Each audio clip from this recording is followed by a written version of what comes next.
धानोरी या गावामध्ये आम्ही सध्या आहोत आणि या ठिकाणी महायुतीचे उमेदवार राजकुमारजी बडोले साहेब हे घडी या चिन्हावरून निवडणूक लढत आहेत आणि यांची यात्रा या ठिकाणी आली आहे. काय सांगाल साहेब, आपण भारतीय जनता पक्षातून घडी या पक्षामध्ये गेले, म्हणजेच राष्ट्रवादी पक्षामध्ये गेले. काय सांगाल, या ठिकाणी जनतेचा काय प्रतिसाद आहे, काय सांगाल?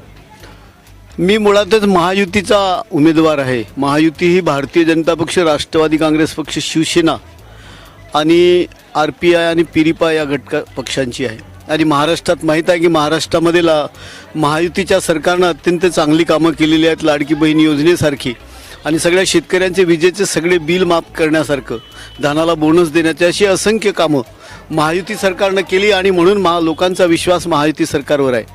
त्याच्यामुळे या ठिकाणी महायुती सरकारच्या ज्येष्ठ नेत्यांनी जो निर्णय घेतला त्या निर्णयान्वये मी राष्ट्रवादीच्या घडी चिन्हावर उभा आहे आणि लोकांचा प्रचंड प्रतिसाद आहे. भारतीय जनता पक्षाच्या सगळ्या कार्यकर्त्यांचा प्रचंड प्रतिसाद आहे आणि राष्ट्रवादी काँग्रेस पक्षांच्या सगळ्या कार्यकर्त्यांचा प्रचंड प्रतिसाद आहे आणि सगळीकडे ज्या पद्धतीचा प्रतिष्ठा आहे तो बघता नक्की या ठिकाणी विजय निश्चितच होईल, यात काही शंका नाही. साहेब, आजची हे प्रचार यात्रा कुठून कुठपर्यंत चालली, काय सांगाल?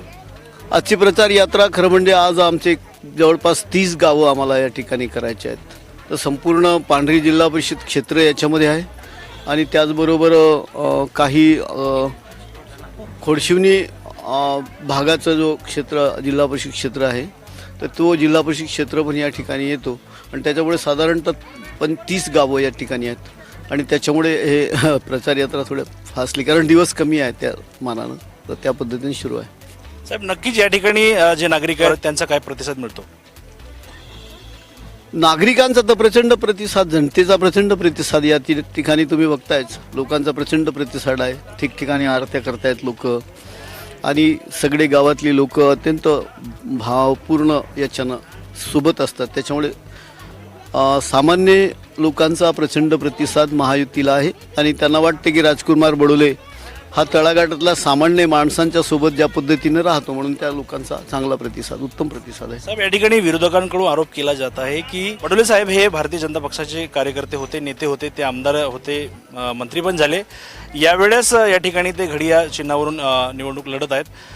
भारतीय जनता पक्षाचे कार्यकर्ते किंवा जे काही वोट बँक आहे तुम्हाला मिळेल? मला वाटते विरोधक इथं आहेतच नाही आणि विरोधक आहेत ते सगळे फुसकेबार आहेत. त्यांनी 4-4 पार्ट्या बदललेल्या आहेत सगळ्यांनी. कोणी बार चालवतो, कोणी पर्सेंटेज घेऊन मोठे झालेले आहेत, अशापैकी सगळे विरोधक आहेत आणि काँग्रेसचा जो आहे तो तिरुळ्याहून आणलेला पार्सलच आहे. त्याच्यामुळे प्रश्नच येत नाही. मी मगाशीच सांगितलं, आमच्या ज्येष्ठ नेत्यांनी आदरणीय नितीनजी गडकरी साहेब, आदरणीय अमित शाह भाई, आदरणीय देवेंद्र फडणवीस साहेब, आदरणीय अजितदादा पवार साहेब, आदरणीय प्रफुल्लभाई या सगळ्यांनी घेतलेला निर्णय महाराष्ट्रामध्ये अनेक ठिकाणी झालेला आहे. काय अर्जुनी मोरगाव हा फक्त एकच मतदारसंघ नाही आहे, बाजूला साकोलीत पण आहे, महाराष्ट्रात अनेक ठिकाणी आहे. त्याच्यामुळे कुठेही ते त्यांच्याकडे विरोधकांकडे प्रश्नच विरोध करायला मुद्देच नाहीत, त्याच्यामुळे ते असे बोलतात, परंतु लोकांचा प्रचंड प्रतिसाद आहे. चला साहेब, या ठिकाणी एक प्रश्न शेवटचा. या ठिकाणी 2 दिवसापूर्वी आमदार मनोहर चंद्रिकापुरे यांची एक सभा झाली. सभेमध्ये त्यांनी सांगितली की प्रफुल्लभाई पटेल यांचं घर जावंय म्हणून माजी मंत्री राजकुमार बडोले जी गेले ते घरडगल्या या शब्दामध्ये बोलले. असा घणाघात टीका तुमच्यावर त्यांनी केल्या, काय सांगा? मला वाटते कुणी काय म्हटलं याच्यामध्ये काही अर्थ नाही. आपण सामान्य माणसाला माहीत आहे की कोण कसं आहे. पर्सेंटेज घेऊन जर कोणी मोठे होत असतील त्याच्यात काही अर्थ नाही. नक्कीच या ठिकाणी राजकुमारजी बडोले साहेब आपल्यासोबत होते. त्यांची जी प्रचार यात्रा ही संपूर्ण अर्जुनी मोरगाव विधानसभा क्षेत्रामध्ये फिरत आहे. लोकांच्या या ठिकाणी मतदारांच्या या ठिकाणी प्रचंड त्यांना प्रतिसाद आहे. त्यामुळेच येत्या निवडणुकीमध्ये ही जे होणारी निवडणूक असेल ही खूप अटीतटीची होणार आहे.